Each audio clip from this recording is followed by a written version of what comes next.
selling before we start, so this is free of charge. It's not part of the workshop. Can you turn your mic on? My favorite devotional book is, yes. Oh, I gotta turn it on. Is that better? Can you hear me now? Even though this is free of charge, add on. Is that good? Okay. My favorite devotional book is Oswald Chambers, My Utmost for His Highest. Let me see the hands of the guys that have used that book before. Okay, about 80% of you. That's good. And I read that about every year. And somebody asked me if I liked that book or liked Walt Hendrickson, and I said no, but I read it because it hurts. So anyway, the second best devotional book, and I know Andrew Murray and all those guys are good, the second best devotional book that I've ever used in my life is The Thoughts from the Diary of a Desperate Man by Walt Hendrickson. It's not available in the bookstore, and every year I bring about 100 of these down here to Keyman's, and they're available out there on the table. They're $10 a piece. If you'd like one, you can pick it up today, put your money in the box, and you can get it. If we run out, which we probably will run out today, some of my cards are up here, and you can contact me, and we carry them in our office. But it really is good. It's very well done. Walt's come out with a second one. It's a slightly different format. It's not a daily format, more of a weekly format called Seeking to Understand the Christian Life. And it's just as good as the first one. It's a little different. He takes a little more time, 3 or 4 pages, to develop a topic. So it's not quite a daily devotional, more like a weekly thing. And Seeking to Understand the Christian Life. And they're available out there on the table. $10 a piece. You're welcome to have them. One or a couple more advertisements. I'm in a organization that works with Christian business leaders. And one of the things we try to do is to get people to understand that each one of us is a representative of God in the workplace. And so one of the CDs we have back there on the table is called Evangelism in the Marketplace, Good or Bad for Business. And that one's free. There's some other ones that cost something, but if you would like to have one of those, it's back there next to the devotionals. It's in the free stack. So you have to be careful on those tables. Some things are free, some things are not. One is a DVD, and one is a CD. And we also have a card back there about Ministry Christ at Work. And if you'd like to be on our email list, if you're in the business world, it'll probably be helpful to you. There's a lot of emails out there. A lot of them are junk. Some of them are really good. And in our email, it's a weekly thing. And White Hill, who's a navigator, who writes a thing called Facts of the Matter, he does it one week, and I do it another one. Then there's also some magazines out there on the table. Business Reform, they're free. You're welcome to pick up one of those. So you can tell by now if I can't sell it, I give it away. So that's about what I do. Then each one of you should have, if you do not have, this workshop is entitled Loving Your Wife. If you're supposed to go to Wichita instead of Wichita Falls, then you're in the wrong place. But if you're supposed to be in Wichita Falls, Loving Your Wife, that's the workshop. My name is Kent Humphreys, and we're glad to have you. And you got a 3x5 card. And here's the deal with the 3x5 card. For those of you who've been to Keyman's and you've heard me before, you know what I do with them. I got tired of, as a business guy, traveling around the country and being away from my family on weekends and those type of things without having a personal impact in a person's life. And I found that it's very easy to stand up and be the out-of-state expert and fly into a place and speak, but I want to have a personal investment in Guy's life. And so what I do is normally, where I speak, I will give a 3x5 card, and I want you to write a prayer request on the card. Now, since we're talking about marriage, it's probably best if we write one about marriage. And here's my commitment to you. If you write your prayer request and write it in printing or large letters, because I may be on my exercise bike or that kind of thing, but if you'll write your prayer request, 1 or 2 prayer requests on there, then I will commit to pray for you for the next 3 months. Normally, I go about 6 months. And so I'll pray for you every so many times a month over the next 3 to 6 months. And then sometimes even if you put your address on the back, I'll write you a letter and remind you that I prayed for you. I will not send the card back to you because most of us would be embarrassed if we had what we had on the card. So I do not want you to put on there, please help me to be a better husband or Christian, because that's nebulous. I want to know what you really want me to pray for. Please help me deal with this issue. And I commit to pray for you. I want to have a personal investment in your life, and I found that I triple the effectiveness of any service that I've been able to do to a guy. So if you fill out the 3x5 card, you're welcome to drop it in a box up here at the end of the workshop. You can give it to me personally. You can take it back to your room, write out whatever you want to, and give it to me anytime during the weekend. I'll be here, but I really would value the commitment to pray for you personally. And then we're going to be talking about marriage today and family, and this is the payoff. This is my family. My wife just gave this to me for Valentine's Day, and I have 3 children. I'm going to share with you most of the things that I've done wrong in this workshop and a very few of the things that I've done right. We've been married 39 years, so I'm going to pass around this, and I know that pictures don't mean anything, but I think it's important that we who have a few gray hairs share with you that are younger the mistakes that we've made in our early years so that your marriage can stay together. How many of you in this room have been married for 20 years or longer? Would you stand up for us? Stand up. Don't be embarrassed about it. 20 years or longer. Remain standing if you've been married 30 years or longer. Remain, whoa, we lost a lot there. Remain standing if you've been married 40 years or longer. Wow, let's give these guys a hand.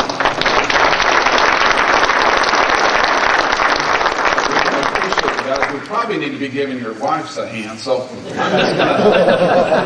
just going to pass this around. This is my wife, David Dean. We have 3 children. My son, Lance, is a pastor. My son-in-law, Jay, is a pastor and also in education. And my other son-in-law, Mark, is a dentist and lives in Ada, Oklahoma. We have 8 grandchildren. Our 8th grandchild is a little girl named Rebecca, who we just adopted from... we adopted her from China. My daughter adopted her from China this last summer, and she's 18 months old. And so grandchildren are really a joy in our life. Let's open with a word of prayer, and then we'll talk about loving your wife. Let's pray. Dear Father, I'm the last man that should be up here this morning. You know the failings in my life. You know that every marriage in this room is held together by a thread, and that Satan seeks to destroy every one of our marriages in this room. Father, I pray that I'll be honest with these men. I pray that we'll be honest with each other. I pray as we discuss in our small groups and as we write those requests on the prayer cards, there's some men that are hurting in their marriage right now this morning, and most of us are just insensitive to the needs of our spouse. And so, Lord, I would just ask that you would convict my heart and convict the hearts of each one of these men here with your word and with the illustrations. And then we walk out of here, Lord, that we might be more committed to our marriage than when we came in. We would ask that the Holy Spirit might use the word of God and the experiences of other men and the failings of our own life to convict us of sin and to help us to be the kind of husband that you want us to be. And we pray these things in the name of Jesus. Amen. Bob Potter came up to me just before we started, and I've known Bob since I was a teenager, and he talked to my wife this week, and they were talking about a handout, and Bob does the administrative things on the conference, and my wife, David, said to Bob, I don't know if she wanted him to tell me this, but she said, you know, I really appreciate you giving Kent this topic because he's been the best husband the last 3 weeks that I've had in a long time. So, you know, I just hate it when Crawford assigns these topics because, you know, he gives us, you know, like husband-wife relationship and suffering and walking with Jesus and all these things. And, you know, I just get hammered in that area of my life for several months preparing for this thing. So if you think it's bad this hour, guys, it's been hitting me for several weeks now. So one of the guys walked up to me before, said, I just talked to my wife, told her that I was going to go to your workshop on loving your wife. And she said, you know, you have a tendency to fall asleep in the movies, but would you stay awake for this one? So I know that if your wife knows you're at Keyman, she's probably praying for you and say, Lord, I can't get through to this thick-headed guy, but can you? And if she found out you're going to this workshop, she really would be praying. Valentine's Day was this week, and I missed Valentine's with my wife. I was in Atlanta. I had to schedule a trip that I didn't want to schedule, and so we celebrated Valentine's with a dinner that she made for me last Saturday evening. But my wife has not been a country western fan, but we have a lake house, and she commuted back and forth to the lake house this year and doing some remodeling. And so because she was traveling on the highway for long distances, she became a country western fan kind of on the side. And so there's a country western song that's a little bit X-rated, but I'm going to read it to you anyway. And my wife wrote me the words for the song, pulled out the boombox, put in the CD, and played this to me for our Valentine's Day. And I just want to set the tone for our workshop. This is a woman that's trying to get me to understand her for the last 39 years. So the title of this song is, country and western song, is My Baby Loves Me. She says, don't need no copy of Vogue magazine, don't need to dress up like a beauty queen. High heels or sneakers, he don't give a damn. My baby loves me just the way that I am. He never tells me that I'm not good enough, just gives me unconditional love. He loves me tender and he loves me mad, he loves me silly and he loves me sad. He thinks I'm pretty and he thinks I'm smart. And he likes my nerve and he loves my heart. And then this is the underlined thing. He's always saying he's my biggest fan. My baby loves me just the way that I am. And when there's dark clouds in my eyes and he just sits back and lets them roll on by, I come in like a lion and go out like a lamb. My baby loves me just the way that I am. And guys, most of us try to spend most of our marriage trying to change our wives into something that we want to see. And God says that he wants a husband that loves your wife the way that she is. And you know, you cannot change your wife. No matter how much you try, you can't change her, but God can change her. And I found that the best way to change my wife is to pray, and then he changes me. And if he changes you, your wife, it's very easy to take care of her. Guys, in 1977, I was in a business with my brother Kirk and my brother Craig, and we were just starting to expand our business. We'd been in business for 5 years. We were growing at about 50% a year at that time.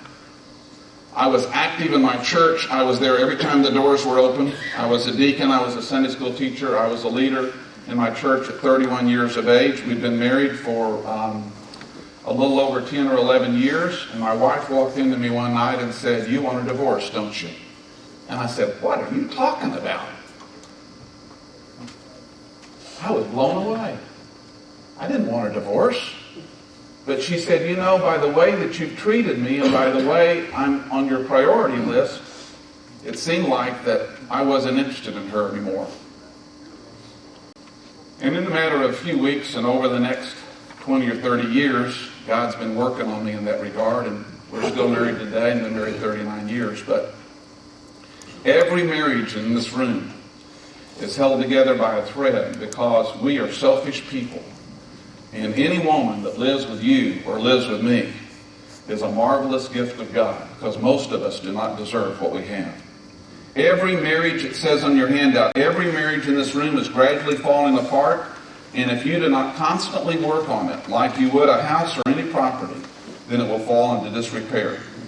Men do not take seriously their marriage. 90% of the marriage books are addressed to women. Why is that true? Because we don't read. We also don't listen. And so your wife, for every book that you've read on marriage and for every seminar that you've attended, she's read 6 books or 10 books trying to figure you out. Trying to figure out what she can do to please you. We are to listen to love, and to lead our wives. And in discussing how to love our wives, we will find that listening and leading are a part of loving our wives as we should. Some of you got on the, and there's, well, there was here, but it's probably in the back, or there are some additional ones around. But let me just give you a quote out of several sources this morning. The first one I want to read to you is The Beauty of Love, and some of you got this on a separate handout. The question is asked, is there anything more beautiful in life than a young couple clasping hands and pure hearts in the path of marriage? Can there be anything more beautiful than young love? And the answer is given. Yes, there is a more beautiful thing. It is the spectacle of an old man and an old woman finishing their journey together on the path. Their hands are gnarled but still clasped. Their faces are seamed but still radiant. Their hearts are physically bowed and tired but still strong with love and devotion for one another. Yes, there is a more beautiful thing than young love, old love. Guys, I was just in Puerto Rico a couple of weeks ago. My dad has Alzheimer's now. He's probably it's been obvious to the family for 2 to 3, maybe 4 years. He's only admitted in the last 60 days. My dad's 83 years of age. My mom is 85. They were married in 1941, and so they've been married for 64 years. And it's just great. Old love is a lot better than young love, because young love today, we don't have any commitment. And guys, I want to be a finisher like my parents, and I want to be able to stand with my wife if the Lord allows us when we're in our 70s and 80s, and to love one another and to serve one another. And life may deal us a nice hand or an ugly hand, or health or no health, but God has placed us together in the marriage relationship. Now, I've listed on your handouts 6 things that will destroy your love. Gary Smalley, in a book that he wrote about 20 years ago, listed 100 ways to love your wife and 100 ways to not love your wife. And my wife, 20 years ago, checked these off on the list, and I put it in my file. And so in bringing this workshop together, I have listed the things that my wife wanted me to understand. And so she checked these things off, and probably I'm going to be sharing with you my weaknesses, not my strengths, and so this is a time of vulnerability for me. But these are the 6 things that, if you're really stupid, these are the things that you're going to do. And I have to tell you that I've probably done every one of these things, and at times I've been really stupid. The first thing that a stupid guy does is to criticize his wife in public. There's nothing that you can do that will destroy your wife more than to criticize her in public. Do not cut her down before your family, her family, your children, friends, acquaintances. You must be 100% loyal to her. Never bring up her faults or remind her of her mistakes, especially in front of others. Do not make sarcastic statements about your wife. If you must use sarcasm, which is a bad gift to use, don't use it on your wife. That's the worst thing you can do. That's like cutting yourself down, because she is one flesh with you.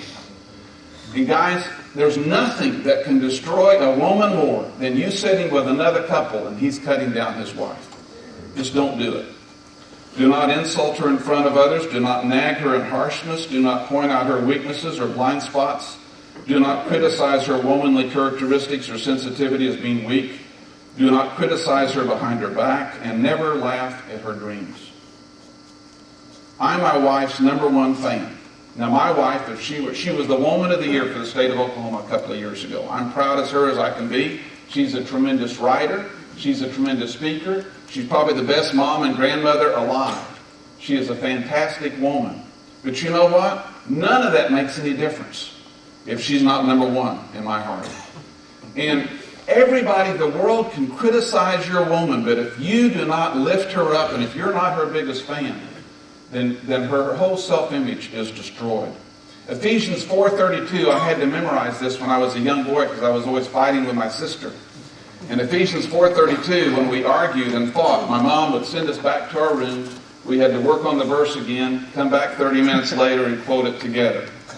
And so Ephesians 4:32 says, "And be ye kind one to another, tender-hearted, forgiving one another, even as God, for Christ's sake, has forgiven you." Guys, do not criticize your wife in public. Let me give you another quote. William Butler Yeats said, "I think a man and a woman should choose each other for life, for the simple reason that a long life with all of its accidents is barely enough time for a man and a woman to understand each other, and to understand is to love." See, guys, we as men are the most selfish creature on this earth. And we believe that marriage is about having our needs met, our selfish needs. And your wife only wants one thing from you. She wants you to understand her. That's what God told us to do. In 1 Peter 3:7, Peter says, live with your wives in an understanding way. And I know they're complicated. I know they're different than us. And I know that, as he says, you'll never be able to figure out your whole life, but we're supposed to try to understand. That's our job. Number 2, I did this for the first 10 or 15 years for our marriage. I was a stupid idiot. Do not compare her unfavorably with other women in any way. If you think another woman is beautiful or well-dressed or smart or anything else, don't you dare say it to your wife. Let her say it. Don't you. You can never reshape the one woman with constant comparison with another, and do not show more attention to other people other than her. When you're out with your wife at church, in a gathering, your eyes needs to be on your wife and meeting her needs, and don't just be talking to everyone else with your eyes on everyone else and not her. Do not tell her how wonderful other women are, even if you think it. Do not compare her with your mother, previous girlfriends, or co-workers. Let me repeat that to you again. Do not compare her with your mother, previous girlfriends, or co-workers. If you want to stab your wife right in the heart, that's what you do. The number one problem in marriage is selfishness, so stop feeling sorry for yourself and demanding that your wife meet all your needs. Only God can meet your needs. So do not demand that she be superwoman and the best of 20 other women. As soon as you begin to focus on what you're missing in your wife, the conflict begins. Let me give you another quote here. We'll get through this bad stuff in just a minute. If you ask a long-term married couple what kept you on the journey even when it looked like you couldn't take another step, the answer most often would be, it's our commitment to do it together. See, your wife wants to do things with you. Your wife wants to do it together. Here's number 3. I have a lot of experience in this. Never use anger to build a wall or retreat in silence. I wish I had $1 for every time that I got angry with my wife or my children in the early years of our marriage. Do not discipline her by being silent or angry. Some of you guys don't have a problem with anger like we do. And so you give your wife the silent treatment, and that's even worse because she can't tell how to deal with it. Do not close her out by not talking or not listening to her. Do not ignore her. Do not rebuke her before giving her a chance to explain. Do not come back with quick retorts. Do not give harsh admonitions. Do not use careless words before you think of how they will affect her. Guys, your words are a sword and will destroy your wife with your words. You don't have to do it with your hand. You can destroy her with your words. Do not raise your voice to her. My wife says, "You're angry at me." I said, "I'm not angry." She said, "You raised your voice to me." How many times have your wife said that? Is anybody else here? Okay, that's good. We can, by the tone of voice, by the tone of our voice, we can express anger to our wives even when we're not angry or we don't mean to. Do you not use swearing or foul language? Do not remind her angrily that you warned her not to do something. How many times have we done that? Do not treat her like a child. Do not ignore her at social gatherings. My wife, when we go to a social gathering, now she is a strong woman. She is a leader of leaders. My pastor is here from our church. Mark can tell you that my wife, she leads in our ministry, women at our church. She teaches Bible studies. She does all this stuff. I mean, women just flock to her as a leadership. But let me tell you, what they don't know is that she wants my support. And when we go to a room, if she came to this room and half of your women, half of your men, she didn't know anybody, she would be right by my side. Now, I'm one of those extroverts that just loves to meet new people every day. She doesn't like that. She wants to concentrate on one. She'd be scared to death if she came to this conference, if it's a couples conference. She'd be right by my side, and I'd want to go leave and meet all these people. And I'm not being insensitive. I'm just saying that's my personality. But she likes the comfort of a relationship. And so your wife may be like that, maybe you're like that, but you need to be sensitive to your wife and not leave her alone at social gatherings. Let me give you another quote, number 4. I didn't marry you because you were perfect. I didn't marry you because I loved you. I married you because you gave me a promise. That promise made up for all your faults, and the promise I gave you made up for mine. And 2 imperfect people got married, and it was the promise that made the marriage. And when our children were growing up, it wasn't a house that protected them. It wasn't our love that protected them. It was that promise. And guys, in 1966, on December the 22nd, 1966, in the middle of a blizzard in Oklahoma City, I made a promise to my wife that I would love her, that I would protect her, and that's the reason why I'm with her today. Now, do I love her more now than I didn't even know what love was when I was 20 years of age? But guys, we've made a promise. And even when we don't feel like it, we need to keep that promise in our marriage. Number 4, never go away when she is crying. My question to you would be today, do you know what to do with a crying woman? Does anybody, let me see your hand if you know what to do with a crying woman. If you do, you're a better man than me. But anyway, yeah. But somebody said, it depends on whether she's angry. That's right. But you know, when she's crying, she doesn't want to hear anything from you. She does want you to put your arm around her, but do not leave your wife when she's crying. You stay there, whatever it takes. Do not leave her when she's crying like a river, just on the inside or outside. It makes no difference who caused the problem. Be there and draw her close and give her a hug. This is not the time to lecture her. Well, we won't go there. But anyway, we got to get off these negatives. Let me give you one more quote here. Glenn Stanton, in his book, Why Marriage Matters, says, first-time, lifelong, monogamous marriage is the relationship that best provides for the most favorable exercise of human sexuality, the overall well-being of adults, and the proper socialization of children. The reason why our economy is falling apart, the reason why our nation is falling apart, is not the government's fault. It's not the school's fault. It's our fault because we've broken the family up. And the primary foundation of socialization or of any society is the family. Never lay a hand on her except in love. In 39 years of marriage, I think in one time of anger I touched my wife, and after I did that I got in the car and drove around the block for about 30 minutes. And guys, that's not a fair fight. And we can hurt our wives with a word, but we do not want to get in a physical relationship like that at any time. And if it's a problem, you need to get some professional help. And John Piper said, husbands and wives recognize that in marriage they have become one flesh. And if you live for your private pleasure at the expense of your spouse, you are living against yourself and destroying your joy. But if you devote yourself with all of your heart to the holy joy of your spouse, you'll be living for your joy and making a marriage after the image of Christ and His church. That's what God intended for marriage.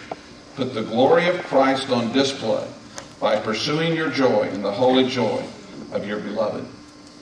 And the last thing, guys, I have there, number 6, is never allow pornography to ruin your marriage.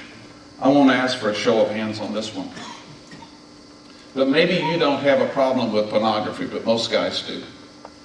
I remember when I was a young guy, it was a Playboy magazine. And so I said, well, I'm not going to go in convenience stores, or I certainly won't go to a magazine rack, or when I travel.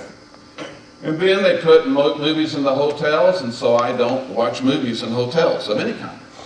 And then they put it on cable TV, and so I pulled cable TV, all the movies out of my house. Now, my wife loves to watch movies on HBO or all those things, but we don't have that in my house. I didn't explain it to my wife. This was a number of years ago, and she thought that I didn't want the HBO channel or the other channels because I was just tight and didn't want to pay the monthly bill. But I said, no, it's because of all the trash on there that I don't want in my house. I can't expose myself to it. So we don't have those movie channels in our house. And then today, it's internet pornography.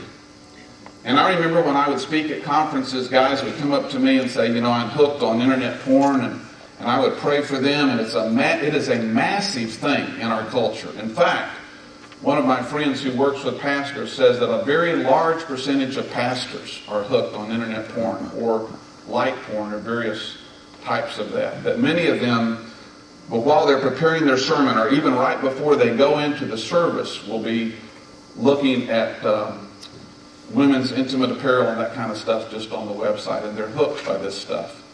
And so I didn't want that to happen to me. Brad works in our business with us, and when we started a medical distribution business 5 years ago, I told my partner, I said, this is not a problem with me, but I don't want it to be a problem, and we need to have all kind of filters on our internet system that we can have. So I encourage you to have that, and a lot of employers have that, and so we put that on our system. But you know, things can get by the system, and I can be exposed to that, and so can you. And so one of the things that I've done, which I did a few weeks ago, knowing that I was going to give this workshop in order to be accountable to you and have you be accountable to others, is there's a site which is there in your program there. It's called covenanteyes.com. It says .org. I think .org or .com, or either one will get to those. But if you have a home computer, or if you have a business computer, or if you have a computer at your church, then if you're a male, I would encourage you to get that service. And you may say, I don't have a problem with that. Well, I didn't have a problem with it either, but I can still hit that thing, and you can say, well, I just wonder what that looks like. And so I'm saying what this thing does is it automatically sends to 1 or 2 accountability partners everywhere you've been on the internet for the last 30 days. It's just a marvelous service, and so I recommend it to you. It'll cost you a few dollars a month, but I think that a large, I don't know what percentage, but a large percentage of Christian men in this room and in your church and on staffs of churches have a problem with internet porn. If you're a guy, it's just there. And so we need to have accountability in that area. Because guys, pornography will ruin your marriage. Now what I want you to do is we're going to take, we're doing good on time, I want you to find, if you can just kind of find a group of 3, and I want you to just kind of turn around and form groups of 3, and it'd be better even if it's with not someone that you came with, but we're going to take about 5 minutes, find a group of 3. I want the 3 of you to share which one of the 6 areas that I just listed that you struggle with the most, and then I want you to pray for each other. So we're going to take about 5 or 6 minutes to do that. So just find 2 other guys, get together, quickly share which one of those things you struggle with the most, and pray for one another.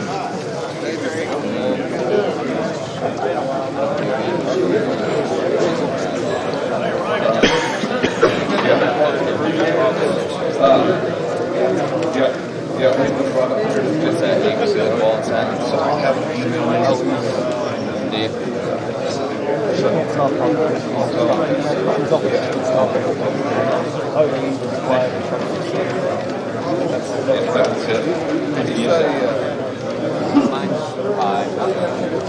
Which part? Hey, Jim. You know this guy?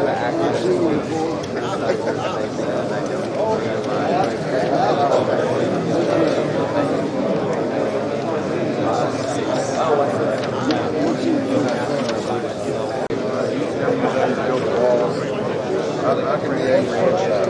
I won't say nothing. Dave and I were talking, stayed up last night talking about it. It seems like we continue to end up in a place we didn't want to go back. Last time we were there.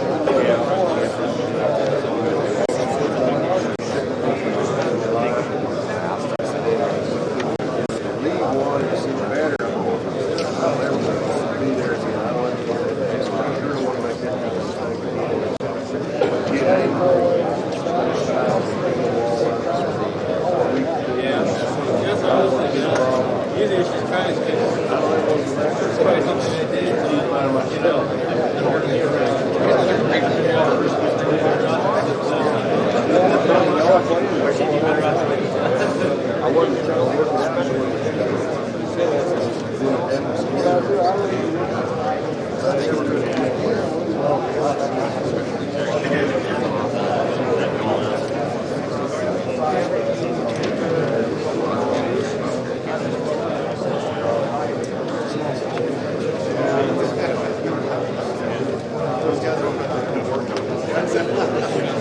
Pray, take time to pray for each other. Take a minute or 2 to pray if you haven't started. Pray together. Father, I just want to thank you for these men. I thank you for their honesty and vulnerability with each other in their groups of 3 just now. I would pray that you would reward their commitment to each other by helping them to remember those requests that have been shared, and that we might pray for each other during this time at the conference, that you would continue to work on these weaknesses in our life. And Father, I pray that in the next 45 minutes or so, as we share the things that we can do to please our wife and to please you, I pray that you'll take 1 or 2 of those things and just put them right into our heart, that we might apply those and obey those as was shared with us last night.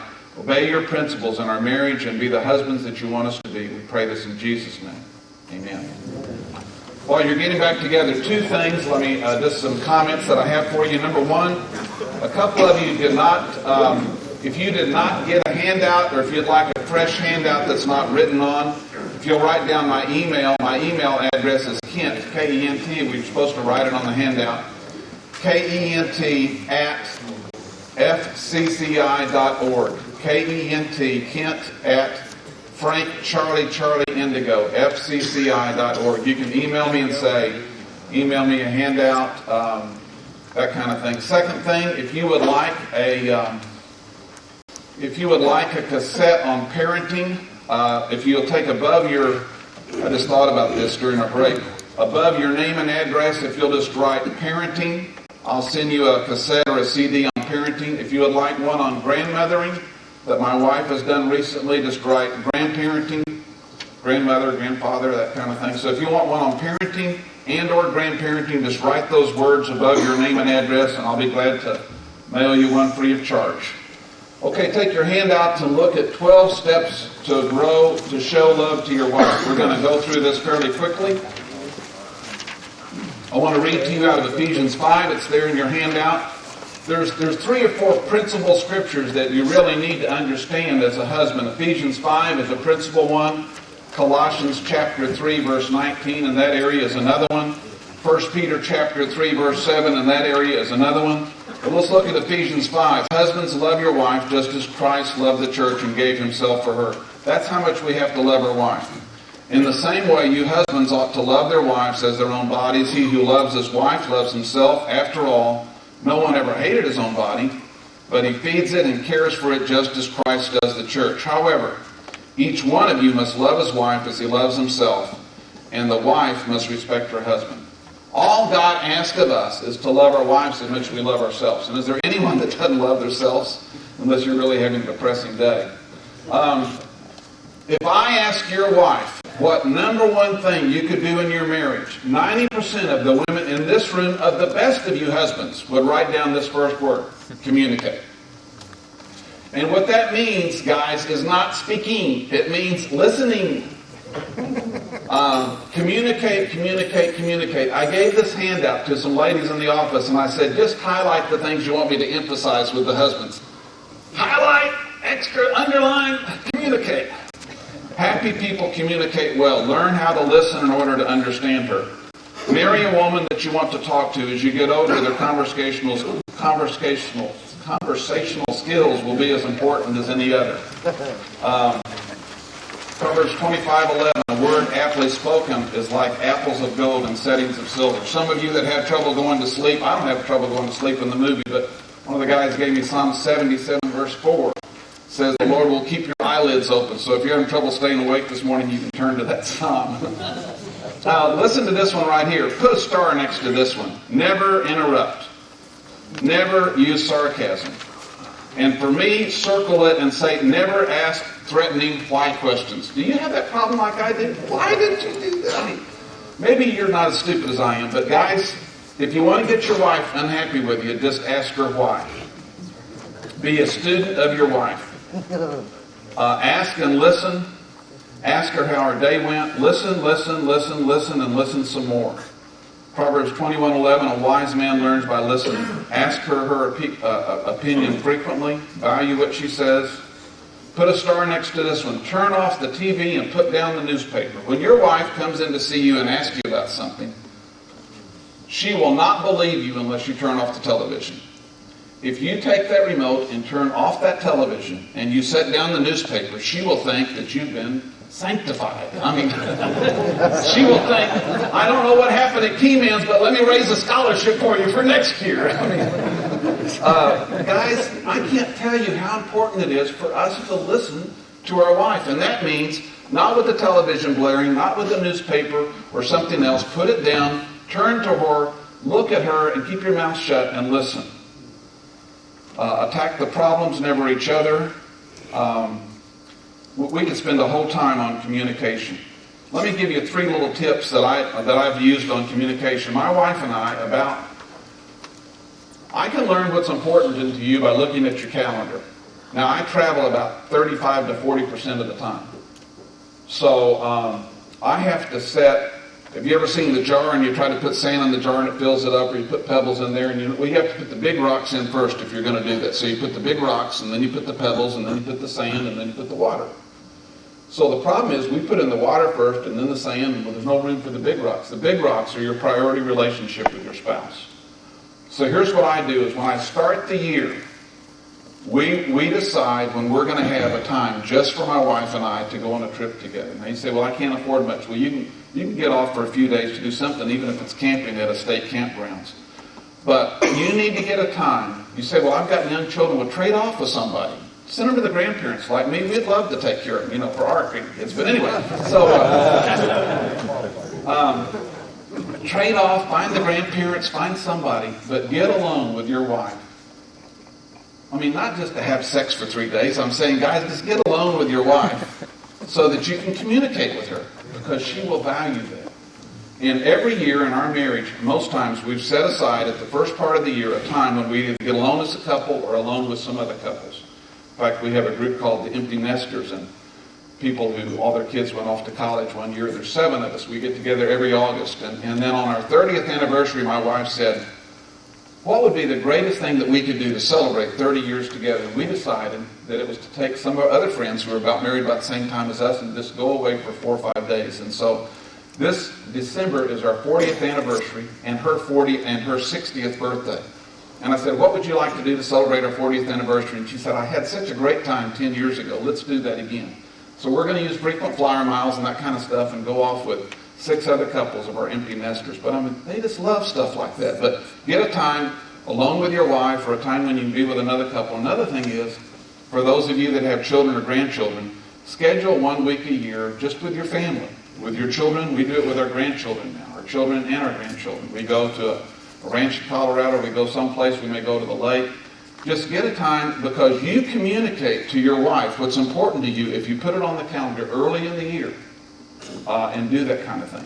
One of the best things that my wife and I have done the last few years, I mean, we've been married 39 years. You'd think we've told each other everything that we already knew and some things we only suspected, but we got a lake house down near where my dad has a house, and so my wife, we love to go down and spend the weekend, just the 2 of us. We'd do it to write together. We'd do it just to spend time together. And I travel a lot, and I do a lot of things, and so it's a time that we can commit to each other. But you know what she likes best out of that? She likes the 2.5-hour drive down there. She turns off the radio. She turns off the Christian CD that I want to listen to get more talks. You know, she turns off all that stuff. And we have a deal that she talks until she gets tired. And sometimes it takes the whole 2.5 hours. Sometimes after 45 minutes, she says, well, you can turn back on the sports program now or turn on the Christian TV CD. But guys, she loves it because she has my undivided attention. The cell phone is off, the radio's off, the CD is off, and I'm in a car and I can't get out. And I'm listening to her. And she loves it. And so she doesn't even care what we do the rest of the weekend. I mean, I can even watch sports and do other things, but she has my undivided attention. Now you laugh, but your wife wants the same thing. And you see, they want our undivided attention, and I found that to be great. For those of you who have young children, a lot of us are gray-haired in here, but for me, it's very easy that every night, I'm a workaholic, so I have to say, I'm going to go home at a certain time, and I normally go home at 6 o'clock.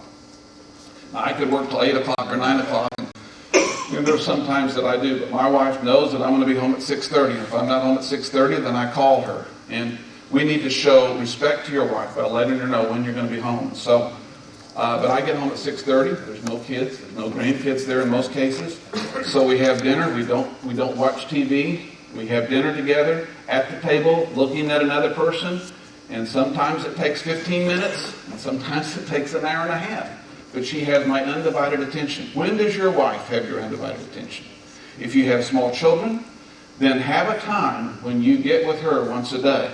And with us, it was when the kids went to bed. So at 8 o'clock or 8:30 or 9 o'clock or whenever it is, when you put the kids to bed, she came in, we sat down. Now it's tougher when you travel because I was gone, a third of the time or whatever it was. So in the worst times, she's known that the time to talk to me is not when I get back from a trip at 10:30 at night from the airport.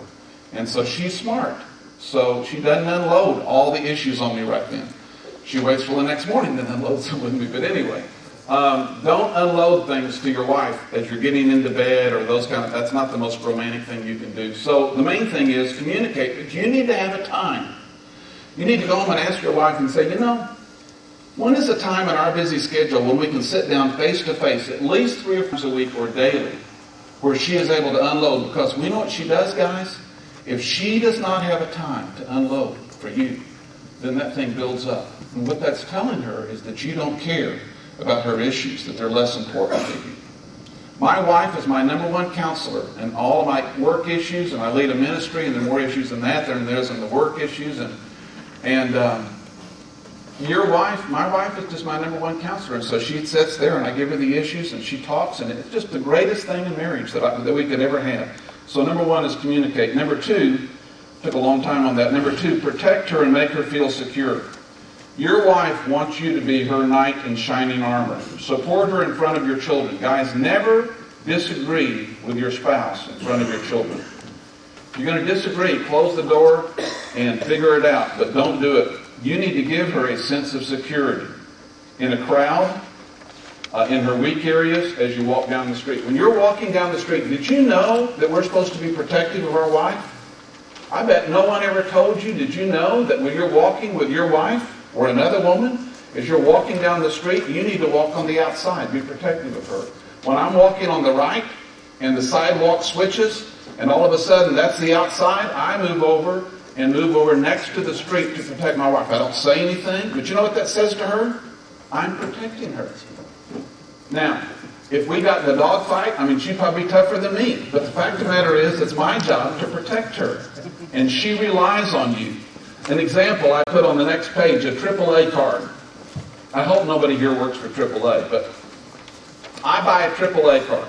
You know, if you have a problem, your battery doesn't work or whatever, they'll come out and tow you. And I would rather just pay the charge because I make sure that my tires on my wife's car are right and that the battery's all right and she's driving a car that won't break down. But she thinks the greatest thing that I've ever done for her is give her this AAA card so that anytime her car breaks down, she can call them. Now, I'd be better than paying AAA is to pay it whenever it happens, because it never happens. But she has that in her wallet, and you know what? She thinks that makes her feel secure. And then when we got a cell phone, well, she's got that cell phone now where she can make... Women want to be secure. Forget about that liberated woman stuff. That's not true. They want to be secure. And if you won't do it, guys, somebody else will. Defend her, prefer her. Number 3, praise her for who she is and show constant appreciation. The forgotten words are thank you. Ephesians 5:20. Always giving thanks to God the Father for everything in the name of our Lord Jesus Christ. God wants us to be thankful to Him, and you need to be thankful to your wife. When was the last time that you had a dinner and your wife made you a meal, or she took care of your clothes, or she took care of the house? She does all this stuff all the time, and that you said thank you to her. Guys, we get to living with those wives and we just take it for granted. And every wife that I know works harder than her husband. I don't care if she works inside the home, outside the home, or where it is. And, the Bible says that we need to say the 2 words, thank you. Thank you. Thank you. Well, the next one, we need to skip that one and go right on to the next one. But number 4, I'd rather skip. Be gentle with her. What are the toughest 3 words to say in a marriage? I am sorry. Let's all stand up. I want to have a little class here. Cliff Barrows, when I got on the Navigator board 20 years ago, Cliff Barrows I was 39 years of age. Cliff Barrows was there, Howie Hendricks, all these godly men, and I was 39 years of age. And I learned one thing from Cliff Barrows that really helped. How did he stay married for so many years? He was gone all the time. What's the answer to your marriage relationship? And he said 9 words. And they're written right there in front of you. And here's the words. I am sorry. I was wrong. Please forgive me. Now we're going to have a little class and say those words together. So can we say them together? Ready? I am sorry. I was wrong. Please forgive me. Now let's say it with a little more enthusiasm, okay? Ready? I am sorry. I was wrong. Please forgive me. Now, how hard is that to say? It's very hard.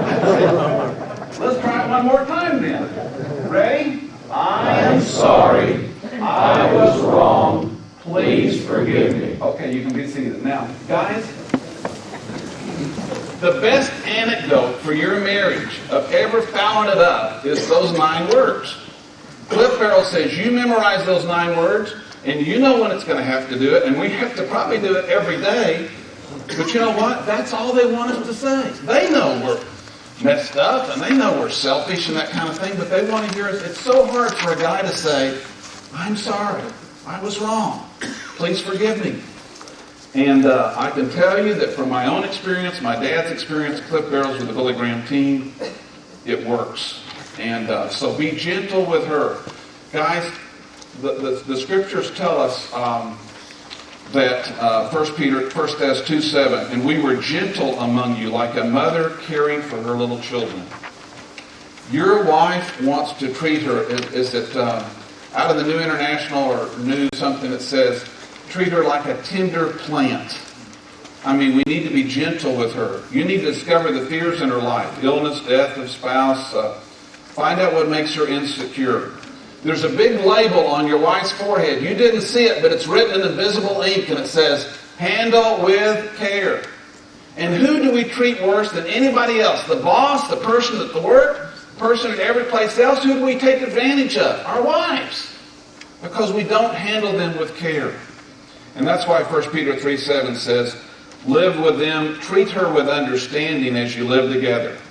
She may be weaker than you are. Now, how is your wife weaker than you? Number one, is it physically? If you've ever been through the pain of childbirth, you would say, she's stronger than me. Is it spiritually? And most women that I know are stronger spiritually than their husbands. Is it mentally?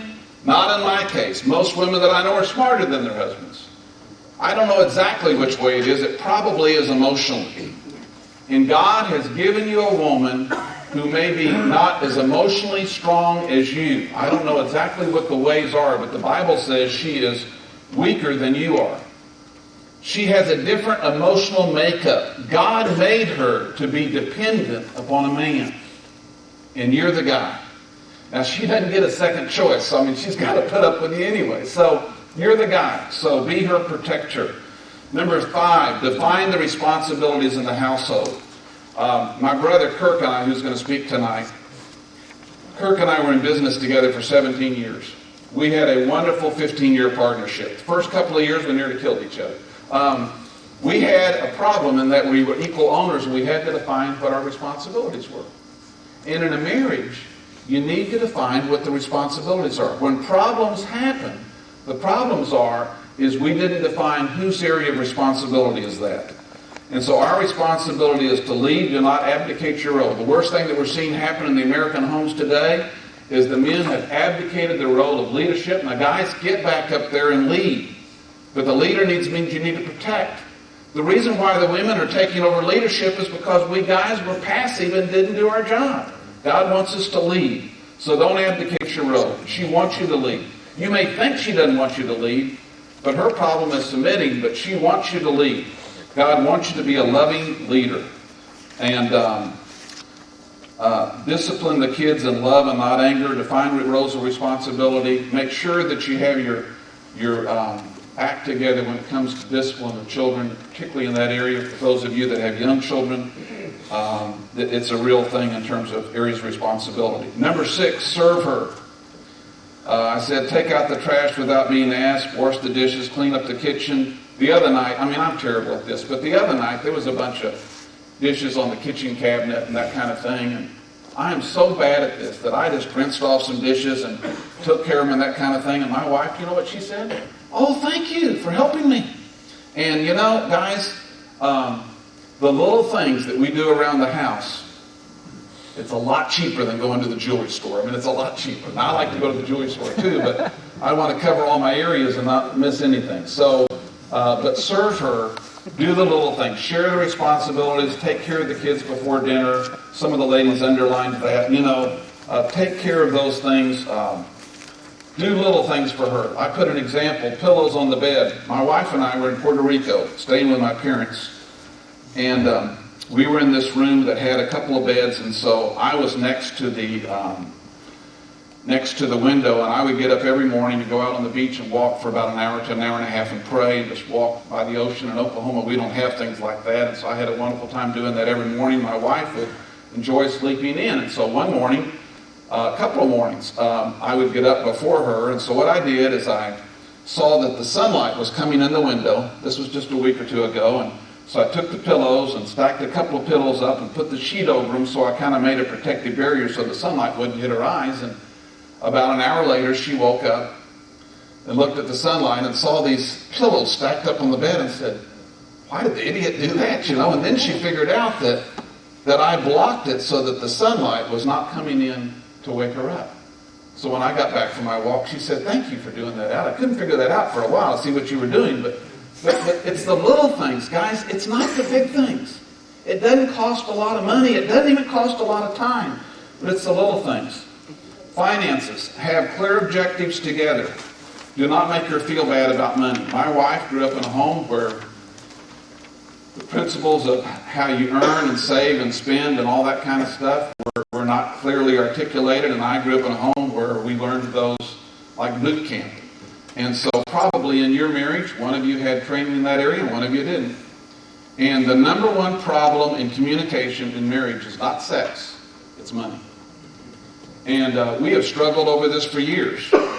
Finally, a few years ago, I had problems with my wife that we set up a separate, that was still a joint account, but a separate account where she had to do the household things and she could spend the money as, she felt led to do and that kind of thing, but she kept overdrawing the bank account.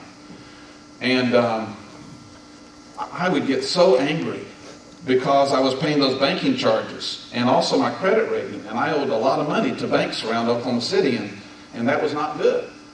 And we finally worked out some things that we were able to solve those things, but how you, I'm sure glad that I didn't say in recent years some of the things that I wanted to say. How you communicate about money makes a huge difference. And my wife is so thrilled with our relationship in that area today because of the things, number one, that she's learned, but because of my patience with her, because I've learned how to treat her properly. And so just be real careful that you have clear understandings in the area of finances, because finances is the number one issue. Credit card debt is huge today. There may be 25% of you in this room today that are leaders in your church, you're discipling men, you're doing all those things, and you have huge credit card debt. And guys, get some help. Take the Crown Financial course. Do some things. Do not allow credit card debt to destroy your marriage, because it will. Finances and problems in that area will destroy your marriage. Number 8, make the family and children a priority. As I told you, our kids, we have a very close family. We get together on Thanksgiving. We let all of our, those of us gray-headed guys, when you get your kids married, and then you have in-laws and outlaws and all that kind of stuff. And so what we do is we let on Thanksgiving, we let all of our kids, they go to be with the other families so that we don't have jealousy and that kind of thing. So they always spend Thanksgiving with the other families. And on Christmas, we celebrate Christmas the Saturday before Christmas, maybe 6 or 8 days before Christmas, so that our kids are able to take the family with the other grandparents. And it just solved all of those problems, those issues. But a family is a high priority with us. We spend a lot of the holidays together, and our family is just a very, very tight-knit family. And a family is one of the precious rewards of having a good marriage. Guys, when you've been married 2 or 3 times, and some of you in this room have been married before in a previous marriage, the fallout in terms of the family you have to live with for the rest of your life. So it's worthwhile. Guys, it's worthwhile investing in that marriage relationship. The reason why I pass those photos around to you is to say, that's the payoff. There's 100 times in 39 years that I've nearly blown it as a husband, or that I have blown it, or could have blown it a lot worse, in serious things in our marriage. And the payoff is that long-term relationship with your wife and children and grandchildren. Proverbs 15:13, a glad heart makes a happy face, and a broken heart crushes the spirit. Point number 9, value her emotions and differences. Guys, do not try to make your woman into a man. Do not try to understand your woman more than God will allow you to, because they're going to be different. And as my dad says at 83, viva la difference. I mean, he said, thank God they're different. I mean, he loved every bit of it. My dad, and speaking about my 85-year-old mother, if she walked in the room, my dad would use the triple phrase words, sexy, godly, beautiful. So at 83, he's still talking that way. So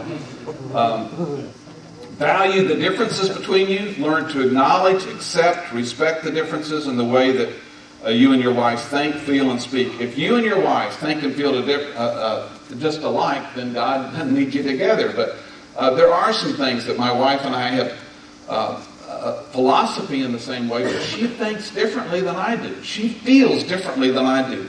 A man basically thinks. That doesn't mean a woman is not smart. My wife's smarter than me, but a man basically thinks and uses logic. A woman feels, and we're just different. God made us that way. 2 Corinthians 12 tells us that each of us are to value the different gifts that we bring to the body of Christ. And it's the same thing in a marriage. The happiest couples I know appreciate the differences. You know, we can either be critical and have a critical spirit and say, she's not like me, I'm going to try to remake her just like me.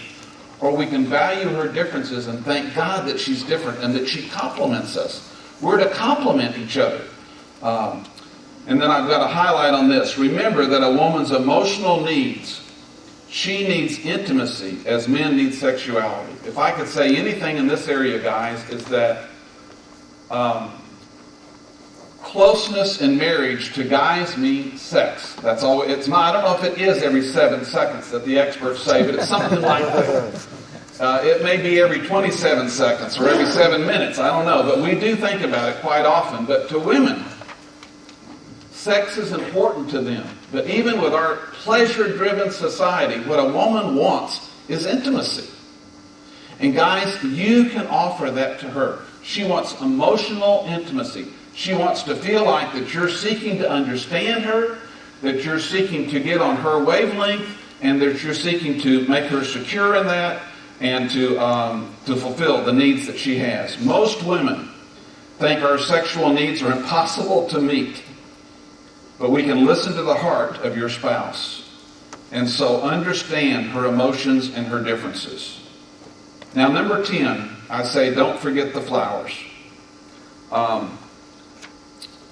The best gift that I ever gave my wife was after a men's conference with Howie Hendricks about 1978 or 79. I was in Dallas, Texas.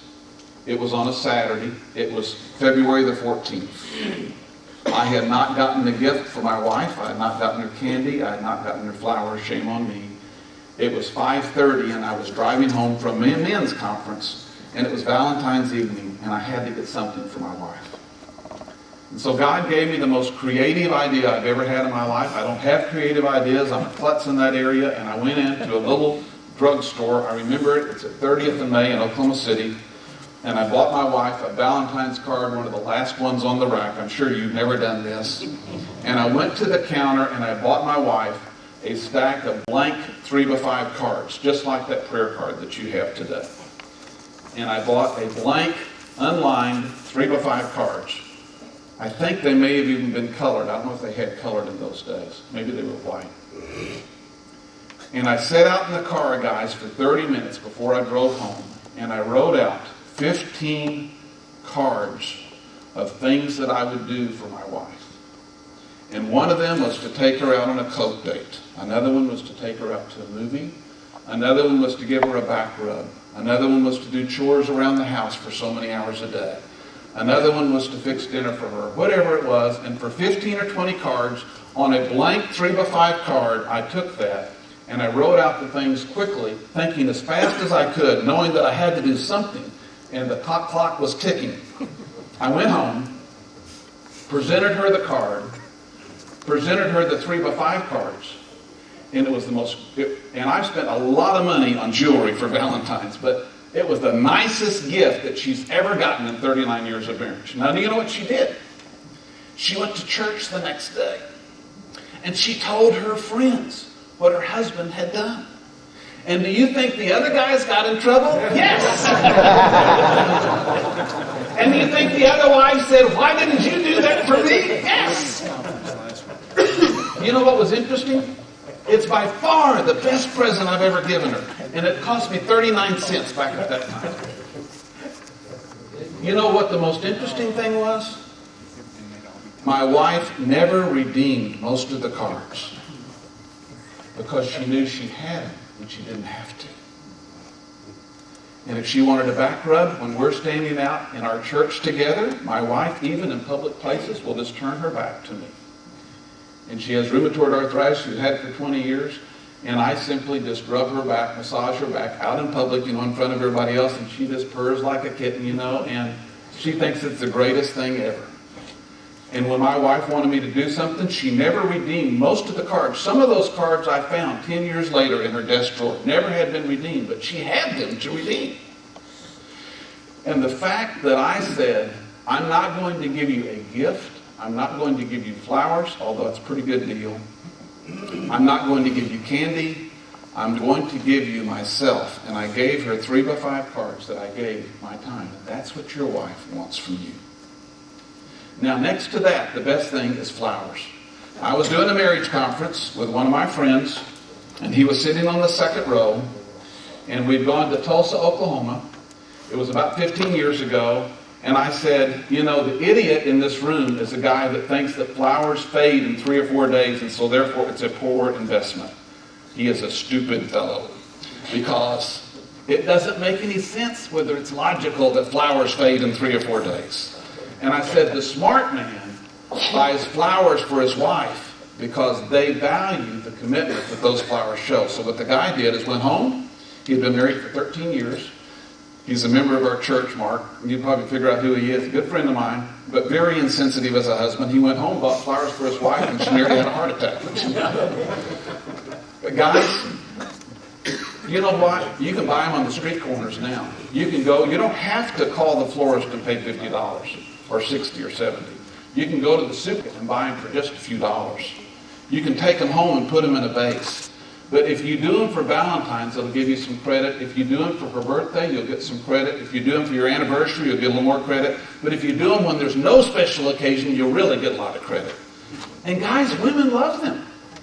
And the main thing that they love them for, if you just bring home flowers someday, you don't even have to bring home a dozen roses. Bring home one. Have you seen women in the airport carrying that one rose? They put it, with the baggage, and they're holding it in their arm. I saw them on the airplanes all this week carrying that one rose. I mean, women value that. Why? Because it's precious. Because it doesn't last very long. Because they like the flowers. Now let me share you the worst experience that I had in my life. I nearly lost this woman that I've been married to for 39 years. The year was 1966. We've been dating for a couple of years. Our senior year, well, I'll tell you a Navigator story. And we dated as a sophomore in high school. My wife had grown up on Glen Erie. Her dad was a physician who quit his job and worked with Warren Saints for 2 years. She was in the Navigators in the 60s when you didn't even hold hands, much less kiss. And so I was a sophomore, and my wife warned me about that little thing. And so I was very careful and dated my wife for several months. And one day we were playing tennis or badminton or something, and she had a beautiful, we were 15, 16 years of age. She had a beautiful brown bow in her hair, when bows were popular in their hair. And she had a beautiful brown bow, and I said, that bow is absolutely gorgeous, and so are you. And I leaned over to kiss her. And she slapped me. That was the end of that relationship. She went to Colorado that summer and dated and was with another guy, and so I learned my lesson in the Navigator culture. And so 2 years later, as a senior in high school, we were about to graduate, and she let it be known that she was unattached, and we started dating again. We went to college, dated for a couple of years, and my wife came to me one day, and she said she had been on a different campus. She moved to our campus, and I was busy working a part-time job and active in Campus Crusade and studying, and so I would see her on the weekends, but even though we were on the same campus, I didn't spend a lot of time. I guess I was romantic, but I was just stupid. But anyway, so my wife came to me and she broke up.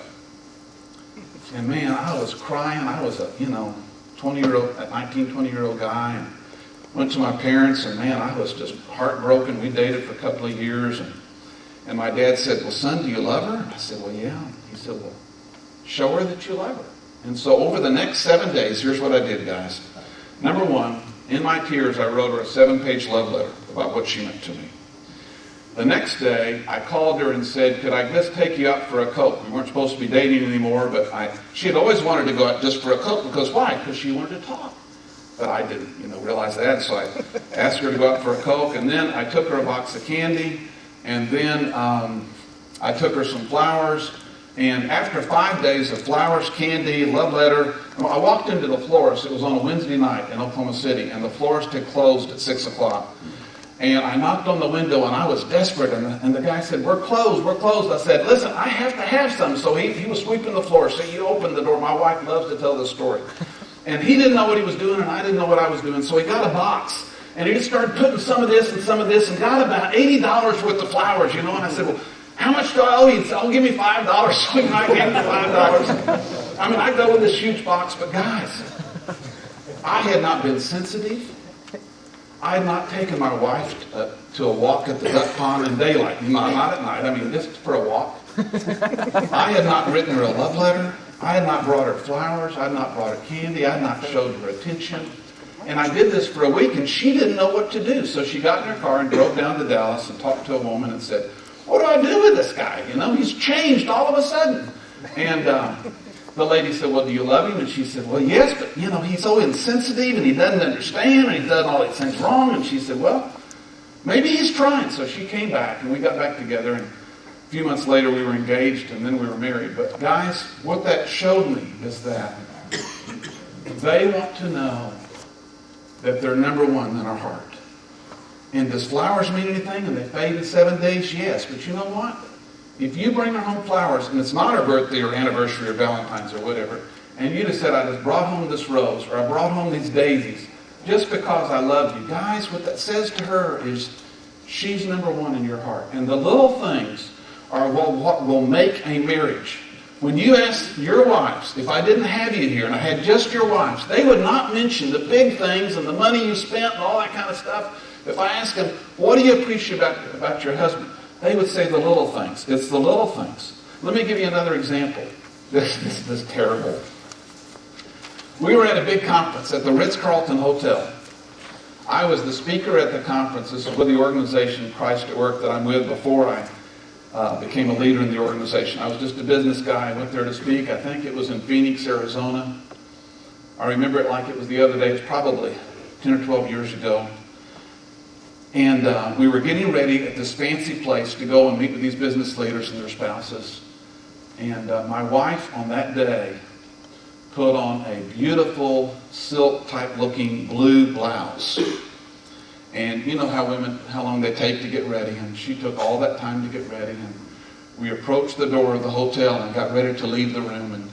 And I looked at her and I said, was everything all right? And she said, well, no, it's not. And I've got to change. And I said, what do you mean? And so she went back and she changed blouses. And later on, and I was frustrated, a little angry because we were all ready to go and she had changed. And I said, can I ask you why you're changing your blouse? And she said, sure. She said, it's a brand new blouse. I've never worn it before. I can't say this. She said, it's a brand new blouse and I've never worn it before, and you didn't know that and you didn't compliment me, so I didn't feel secure in it. And so she had to change. Guys, your wife cares what you think. And when she puts on a new blouse and you don't notice it, then what that means is she doesn't feel secure, so she wants to put on something that you've complimented before or that she feels comfortable in. And guys, it's not the big things that matter. It's the little things. Now you say, well, that doesn't make any sense whatsoever. I know it. It's illogical. They're a woman. I never told you it made sense. But it's the little things that make a difference. Number 11, discover her needs and meet them. You need to be an expert on your wife. And I can tell you, after 39 years, I'm just learning the tricks of the trade. I mean, I'm just learning them. For instance, my daughter today, at exactly right now, is having surgery. She's having gallbladder surgery in Norman, Oklahoma. She lives in Ada. She's having gallbladder surgery in Norman, Oklahoma. I'm going to turn on my cell phone. It's on vibrate, so it won't ring. But I don't use my cell phone except when I travel. But as I was driving down here yesterday, my wife said to me, I want your cell phone on all weekend except when you're in a meeting. And I said, why? She said, just because. And I said, well, I'm in meetings most of the weekend. And she said, that's all right. I want your cell phone on anyway. And she's taking care of my grandchildren. I don't have a message. I'm going to put it back in my pocket. But the reason why she wanted my cell phone on is because my daughter's having gallbladder surgery, and my wife didn't want to say it because she... Oh, but that would be the message, okay. And so... no, but we'll turn it off just because it doesn't like the microphone. But she didn't want to say it, but what she was saying to me is, I'm taking care of the grandkids. I'm going to be by myself. Your daughter is having surgery in another city, and if I need to get a hold of you, I want to get a hold of you instead of you just calling home at night. And so you see that security thing? I mean, the woman is 59 years of age. We've been married for 39 years.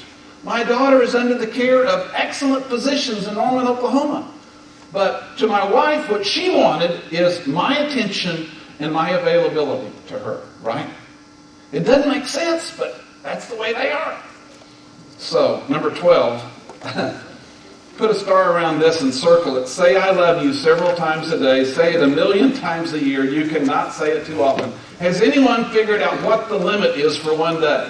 Has anyone? Is it 15? Is it 20? Is it 25? Has anyone ever said it 30 or 40 times in a day? And I promise you they wanted to hear it one more time, right?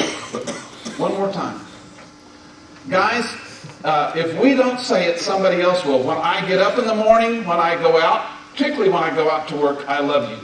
When I come back home from work, I love you. Before I get off the phone, I love you. Why do they want to hear? I told her 40 years ago when we were married, I love you, you know. But guys, just when I'm facing the last couple of weeks were probably some of the roughest couple of weeks of my life in my business area with some relationships. And my wife was my constant counselor. A man needs to be respected. A man needs to be respected and admired, and when he has a crisis, have someone he can talk to. But a woman wants to feel security. And the security for your wife is to say, I love you, and mean it. And so the woman wants us to say, I love you. I was going to have us split up in groups, and I think we can do this. So what I want you to do is, and there's some homework things that you can do. There are just some recommendations for you, but I want you to do two things. Number one, we've got about 12 minutes, and I'm really doing good. So what I want you to do is to do two things. Well, first of all, split up in our groups of 3, and we want to share, each one of the guys share which one of those 12 things does the Holy Spirit seem to be saying to me, and then pray for each other. You can take about 5 or 6 minutes to do that. And then we'll have about 5 or 6 minutes left, and then turn in your book to the page of this workshop, to the first session, and on the back of that page is an evaluation. You need to fill that out, say he was good, bad, and ugly, and fill that out, and there's a tear-off thing in your book, and tear those off, and you can put them up here at the front, or put them back at the back. And so let's get in our groups of 3 and take about 7 minutes together, 6 or 7 minutes, and then take about 5 minutes to do your evaluation. I'll let you know when your group time's over.